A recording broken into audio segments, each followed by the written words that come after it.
Good evening friends. এখন আছি আমি দুর্গাপুর এক্সপ্রেসওয়ে, সামনেই আছে লাবণ্য হোটেল। লাবণ্য সিঙ্গুরের একদম সামনেই, সিঙ্গুরে যে হাই রোড আছে, হাই রোডের ঠিক সামনেটা করে।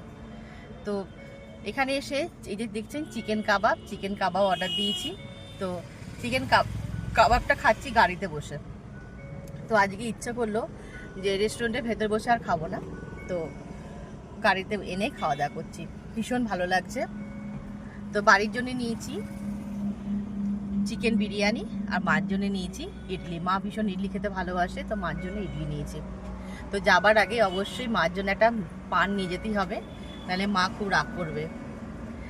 মা রাগ করে না, যেহেতু আমি প্রত্যেক মা জানে যে আমি গেছি, পান ঠিক আসবেই। তো মায়ের জন্য আর আমার জন্য একটা পান নিয়ে বাড়ি যাব। আজকের ভিডিওটা এইটুকুই। সবাই খুব ভালো থাকবেন। টাটা।